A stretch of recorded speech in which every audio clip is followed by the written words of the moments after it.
Salut à tous, voilà une petite vidéo d'introduction pour le livre des Thessaloniciens. Voilà, cette lettre, c'est sûrement la première lettre que Paul a écrite, à peu près dans l'an 50. Paul se trouvait à Corinthe et il avait envoyé Timothée et Silas à Thessalonique voilà, pour avoir quelques nouvelles de l'église là-bas. Paul, au fait, il avait passé quelques années avant à Thessalonique, il avait parlé de Jésus, de l'espérance aussi, euh, qu'il y a en Christ aussi pour la vie éternelle. Il y a plusieurs personnes qui se sont tournées vers Jésus pendant ce temps-là, et au fait, ça a vraiment perturbé la ville. Ça a un peu perturbé, enfin, ces gens avaient quand même des problèmes face aux Romains, qui pour eux, il n'y avait qu'un seul Seigneur qui était le César et non pas Jésus-Christ. Et voilà, du coup, Paul était très en danger parce que les Romains voulaient aussi le tuer, et en gros, et les autorités de la ville aussi, du coup.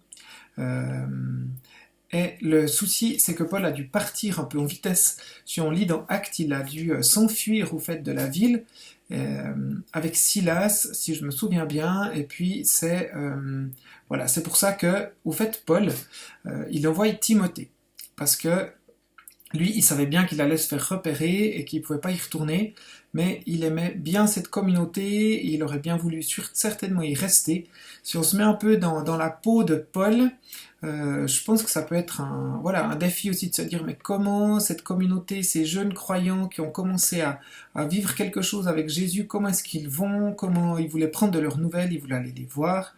Et voilà, vu que c'était impossible, il a plutôt envoyé Timothée à sa place. Et puis on peut lire aussi ce que Paul leur écrit quand il entend les nouvelles de Timothée. Ce qui est marquant dans Thessaloniciens, ça peut être, en tout cas dans le livre 1, c'est 3 prières, une au début, une au milieu, une plus ou moins à la fin, qui marquent vraiment voilà aussi le cœur de Paul pour cette église, le fait du soin qu'il a pour eux, et comment il les porte dans la prière. On voit aussi que ce qui marque, c'est la fidélité dans la foi et l'amour les uns pour les autres.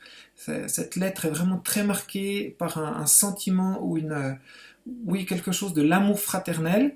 Dans la 2, un peu moins. Paul réécrit quelques temps après, alors quelques années ou quelques mois, on ne sait pas, mais pour l'époque assez rapidement. Et puis, on voit qu'il y a un peu les mêmes problèmes qui sont toujours là, et Paul doit écrire cette deuxième lettre, et puis on voit qu'il est il a un petit peu marre de devoir écrire de la même chose qu'avant pour régler les mêmes problèmes.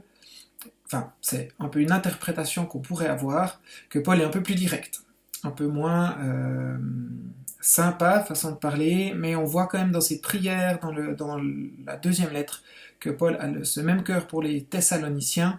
Une chose qui est très importante dans Thessaloniciens, c'est peut-être la fin des temps. La ville de Thessalonique était marquée par un culte aussi grec vis-à-vis aussi du monde après la mort, où il y avait toutes ces questions. On a retrouvé historiquement aussi des marques que la ville ou la culture de la ville était très intéressée par tout ce qui était autour de la mort ou la vie après la mort. Et du coup, voilà, c'est une église qui est très perturbée ou qui se laisse très vite toucher par plein de rumeurs, notamment une rumeur que peut-être Jésus était déjà venu.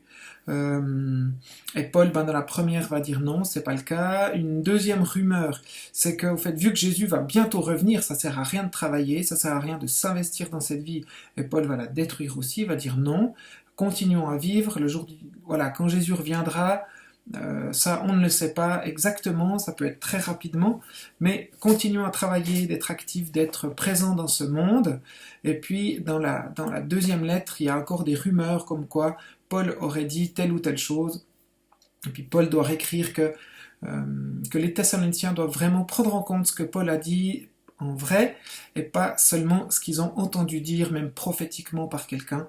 Voilà un petit peu les dynamiques qui se trouvent là. Il y aurait beaucoup d'autres choses, mais je pense qu'on peut voir ce souci de Paul pour cette Église, et puis cet encouragement aussi à se soutenir, à vivre cet amour fraternel les uns pour les autres. Voilà ce que je voulais vous transmettre en tout cas, et je pense que chacun de vous, après la lecture aussi, aurait plein de choses à transmettre aux autres. Voilà, en tout cas, bonne fin de journée et à tout bientôt. Ciao!